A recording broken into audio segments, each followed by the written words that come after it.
avez le droit, le devoir et l'obligation de leur montrer que c'est possible. Pourquoi? Parce que vous devez montrer aux gens du monde que celui que vous servez est fort. Amen. Amen. Frères et sœurs, nous ne servons pas un Dieu faible. C'est triste quand je vois des chrétiens qui ne s'affirment pas en esprit et qui ne s'affirment pas dans la vie de tous les jours. Je sais l'autorité que j'ai. Ce n'est pas une question de force physique, non. C'est une question d'esprit. Je sais l'autorité que j'ai en esprit. Et j'use et j'utilise à bon escient cette autorité que Dieu m'a accordée. Alléluia.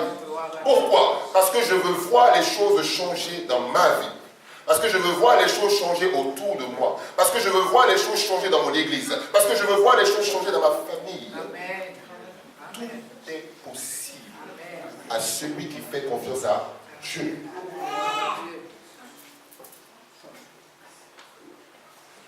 Dieu veut que ça change dans ta façon de penser. C'est ce qu'il veut. Ça doit changer. À partir d'aujourd'hui, ça doit changer. Tu ne peux pas te permettre de parler comme monsieur tout le monde. Il faut mettre fin à ça. C'est fini ça. Tu ne peux pas, c'est-à-dire tu ne peux pas, tu ne dois pas, tu dois te le refuser tous les jours. Je ne dois pas m'exprimer comme celui qui n'a pas l'esprit de Christ en lui. La Bible nous dit clairement que le monde n'a pas l'esprit de Christ en lui. Le monde n'a pas l'esprit de Christ. Mais nous, nous avons l'esprit de Christ. Et parce que nous avons l'esprit de Christ, nous devons coopérer avec le ciel. Nous devons marcher comme le ciel souhaite que nous marchions. Alléluia. Apocalypse chapitre 1, versets 12 à 17.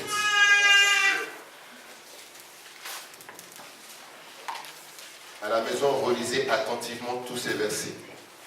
Très important. Apocalypse chapitre 1, versets 12 à 17, qui nous dit ceci.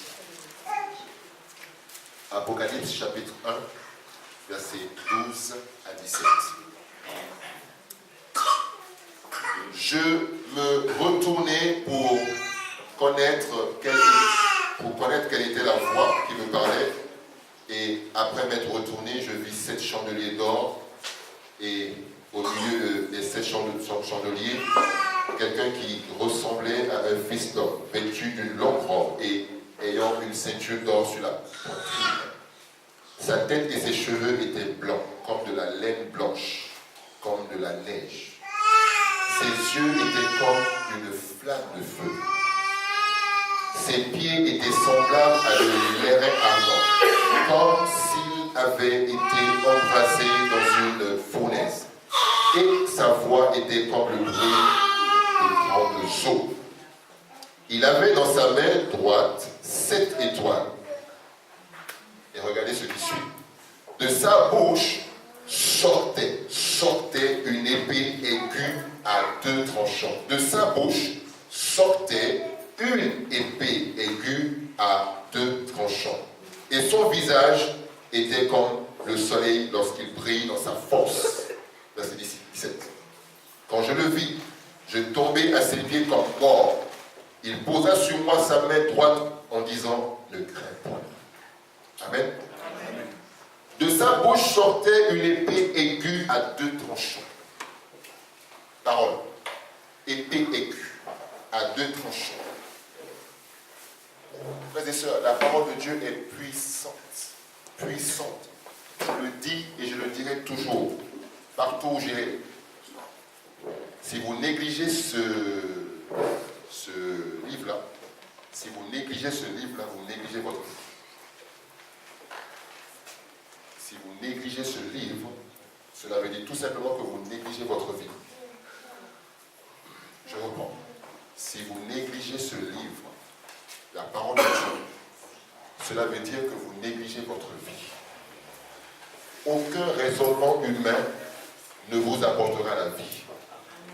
Aucun raisonnement humain ne vous apportera la vie. La seule chose qui vous apportera la vie, la seule chose qui vous apportera la paix, la seule chose qui vous apportera la joie, même dans les épreuves, c'est extraordinaire, même dans les épreuves, on est tranquille. Et ça, je l'ai expérimenté plusieurs fois.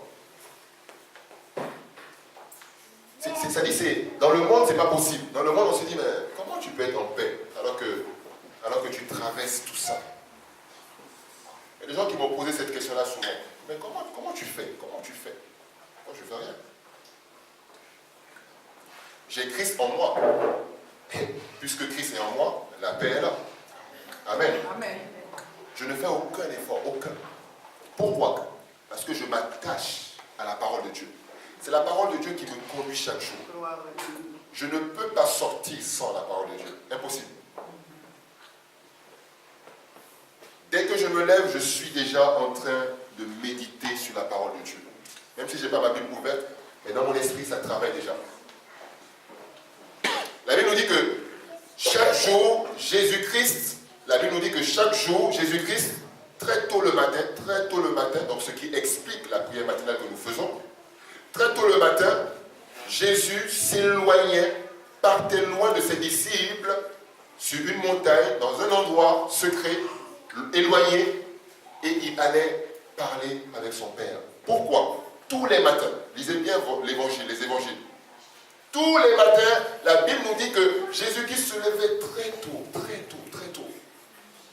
On a estimé l'heure entre 4 et 5 heures.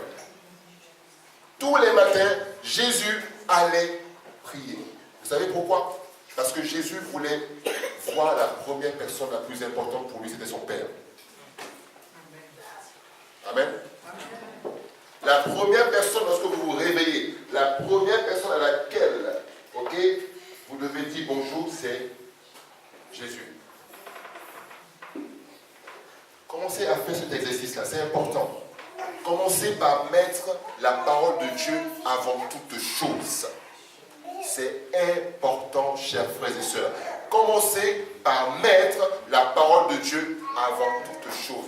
Lorsque vous ouvrez les yeux, commencez par méditer sur Christ. Commencez par méditer la parole. Lisez-la. La Bible doit être constamment à côté de vous. Dès que vous vous levez, prenez votre Bible. Ouvrez-la. Commencez par lire. Ne serait-ce qu'un verset. Lisez un seul verset. Demandez au Saint-Esprit de vous conduire dans la journée. Présentez-lui votre vie. Présentez-lui votre foyer, votre famille, vos enfants, votre mari, si vous avez un mari, votre épouse. Présentez-lui les membres de vos familles. Même ceux-là qui n'ont pas encore reçu Christ dans votre famille, présentez toutes ces personnes à Christ le matin. Présentez votre vie professionnelle à Christ le matin. Ne vous levez pas gaillardement et voilà, pensant que vous savez tout, vous maîtrisez tout. Vous ne maîtrisez absolument rien. Nous ne maîtrisons absolument rien, frères et sœurs. Absolument rien. Seul Dieu maîtrise toutes choses. Amen.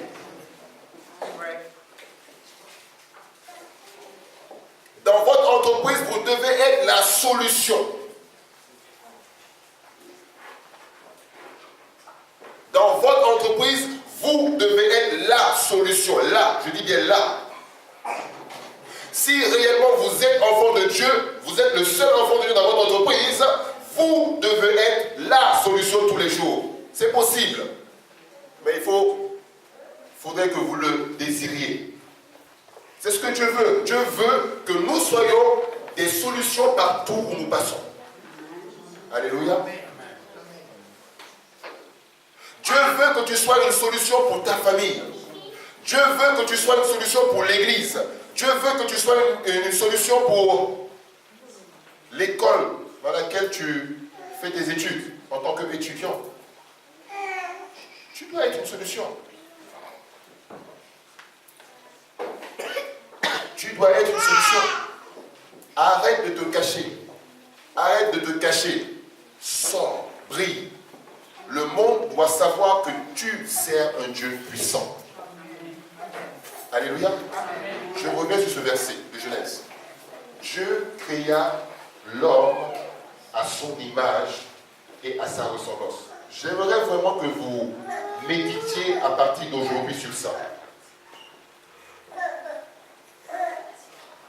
Ce que tu vois de toi détermine les actions que tu poses après. Ce que tu comprends de toi détermine les actions que tu poses après, les décisions que tu prends après. C'est ce que tu vois. Si tu te vois comme minable, tu poseras les actes minables.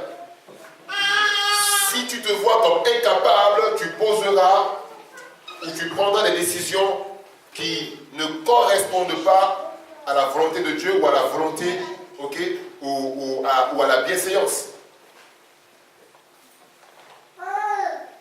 C'est la raison pour laquelle cette image-là, cette pensée, cette réalité spirituelle doit constamment demeurer dans votre cœur. Vous avez été créés à l'image de Dieu. C'est extrêmement important. Le jour où le jour où ce verset est devenu clair dans mon cœur, c'est fini. Depuis ce jour-là, ma vie a changé complètement. Ma vie de prière a changé. C'est-à-dire beaucoup de choses. C'est-à-dire il y a eu un enchaînement, beaucoup de choses.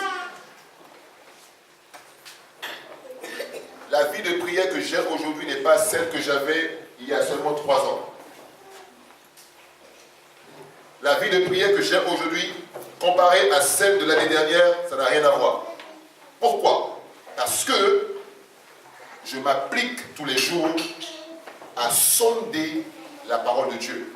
Vous voyez, lorsque vous prenez un verset et lorsque vous êtes attaché, Dieu vous suit attentivement. Et c'est vraiment ce que le Seigneur veut que vous sachiez.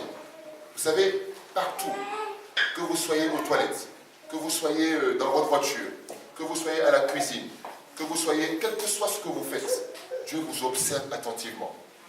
C'est important. Une fois, je me douchais, je crois, et à un moment donné, cette pensée m'est venue fortement.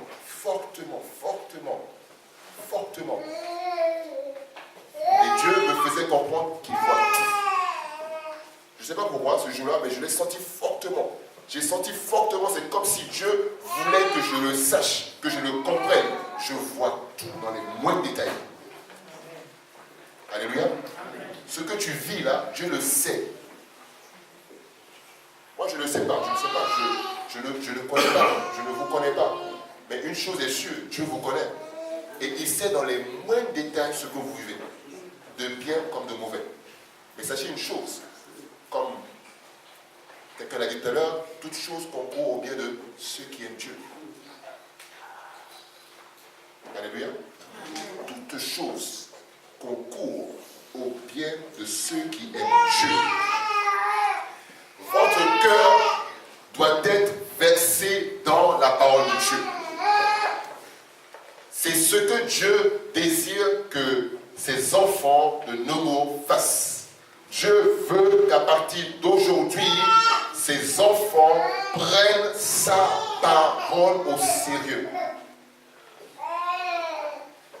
Si vous ne lisez pas, chers frères et sœurs, si vous ne lisez pas, vous ne saurez jamais ce que Dieu veut que vous fassiez.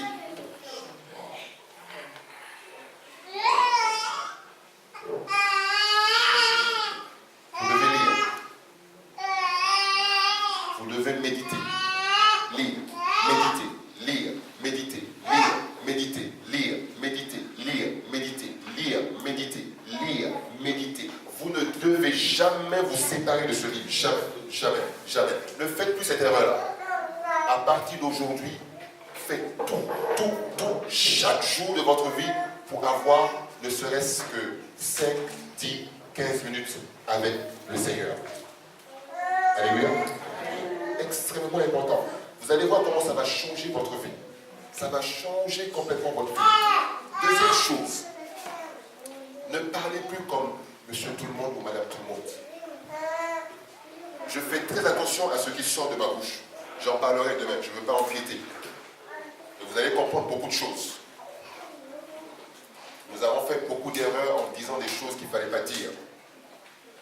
Nous avons déclenché des phénomènes bizarres en déclarant, en disant des choses qu'il ne fallait pas dire. Pourquoi?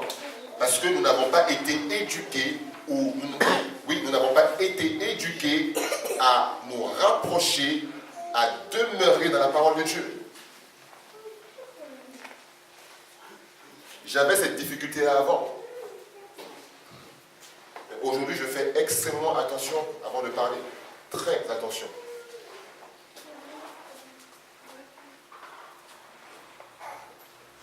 La parole de Dieu doit avoir sa place dans votre cœur à partir d'aujourd'hui. La parole de Dieu doit avoir sa place dans votre vie de famille à partir d'aujourd'hui. La parole de Dieu doit avoir sa place dans votre vie professionnelle. La parole de Dieu doit avoir sa place dans votre vie d'étudiant, d'étudiante. La parole de Dieu doit avoir sa place dans tout ce que vous faites. Quelle que soit la décision que vous voulez prendre, s'il vous plaît, soumettez cette décision à la parole de Dieu. Seigneur, je vais faire telle chose. Je vais faire telle chose. Conduis-moi. Aide-moi à faire le bon choix. Les jeunes garçons, les jeunes filles qui doivent se marier, même chose. Vous devez soumettre tout cela à Dieu. Tout doit être soumis à la parole de Dieu. Pourquoi? Parce que Dieu lui-même a tout fait par la parole. Alléluia. Tout ce que nous faisons, tout ce qui est créé aujourd'hui a été créé par la parole. L'intelligence que l'homme a aujourd'hui, c'est Dieu qui le lui a donné. Parce que Dieu dit, créons l'homme à notre image. Même si aujourd'hui l'homme fait certaines choses qui ne correspondent pas à la volonté de Dieu, mais reconnaissons que l'intelligence que l'homme a aujourd'hui vient de la part du Seigneur. Après, cela dépend de comment nous utilisons cette intelligence-là. Dieu a créé toutes choses pour le bien-être de ses enfants. Et Dieu dit au peuple d'Israël, il dit au peuple d'Israël, afin qu'il y ait une différence entre vous et les nations environnantes, vous devez marcher selon mes principes. Vous devez marcher selon mes directives. Vous devez marcher selon mes commandements. Et à un moment donné, le peuple d'Israël trouvait cela compliqué. Et nous allons voir dans l'histoire du peuple d'Israël, il y a eu beaucoup de rebondissements. Pourquoi? Parce qu'à un moment donné, le peuple d'Israël ne respectait pas les clauses de l'alliance qui étaient établies entre lui et son Dieu. Lorsque, à travers Christ, nous avons reçu Christ, et au moment où nous avons reçu Christ, il y a eu une alliance qui s'est établie entre nous et Dieu. Et nous avons le devoir de protéger cette alliance-là à travers notre réelle appartenance à Christ. Amen. Alléluia. Amen. Le peuple d'Israël a fait des choix, de mauvais choix, et les conséquences ont suivi. Lorsque nous faisons les mauvais choix, lorsque nous nous éloignons de la parole de Dieu, alors les mauvaises décisions, les conséquences suivent. Et c'est ce que Dieu veut mettre fin à cela. C'est pour cela qu'il dit, ton histoire ne sera plus la même. Alléluia. Amen. Ton histoire ne sera plus la même. Ton histoire ne sera plus la même. Ton histoire ne sera plus la même. Amen. Ton histoire ne sera plus la même. Amen. Pourquoi? Parce que Dieu veut mettre fin à certaines choses. Alléluia. Amen. Nous allons, dans quelques minutes, prier.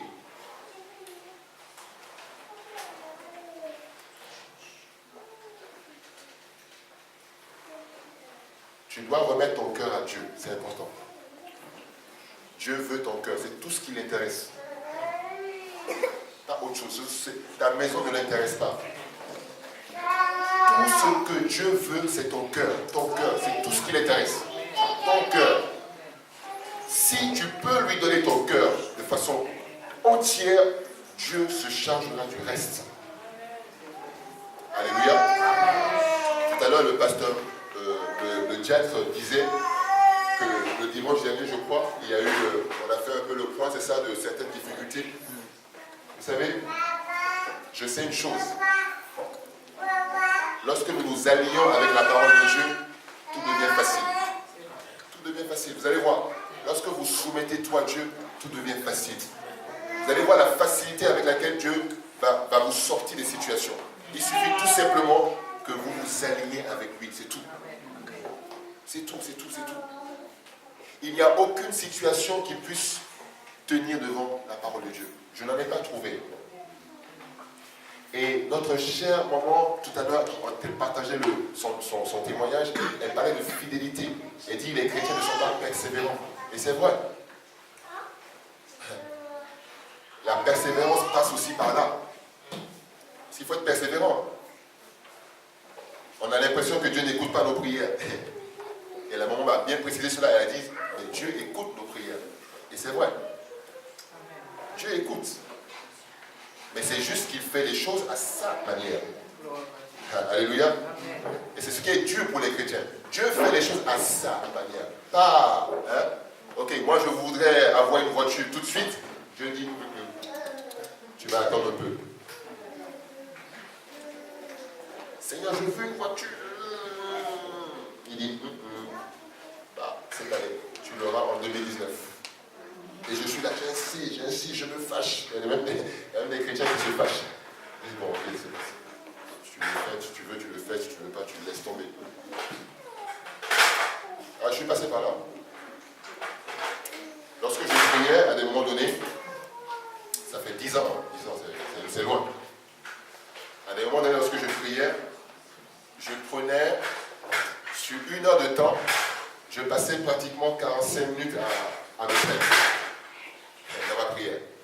Seigneur,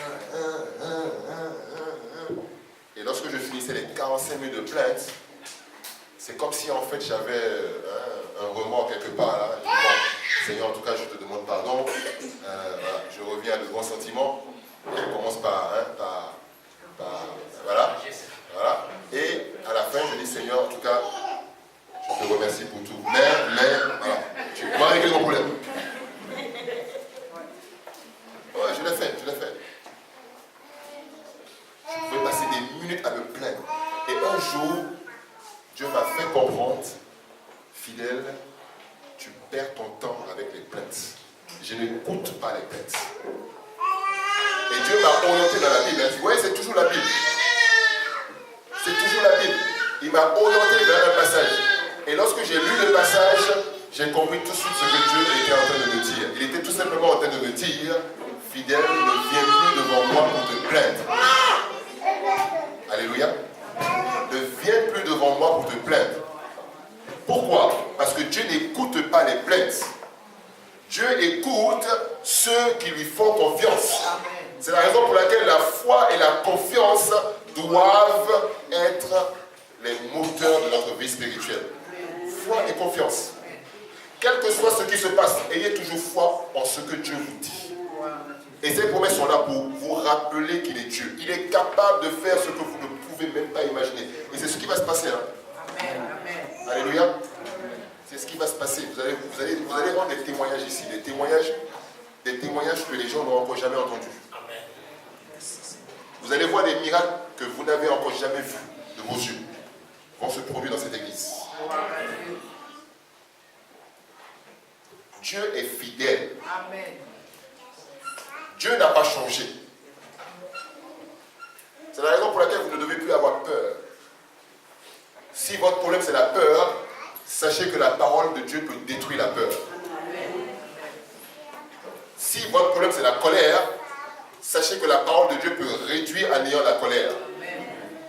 Si votre problème c'est la jalousie, sachez que la parole de Dieu a la capacité de détruire la jalousie. Ce sont les esprits qui sont derrière. Donc, c'est en vous attachant à la parole de Dieu que vous dominez. Dieu dit, créons l'homme à notre image.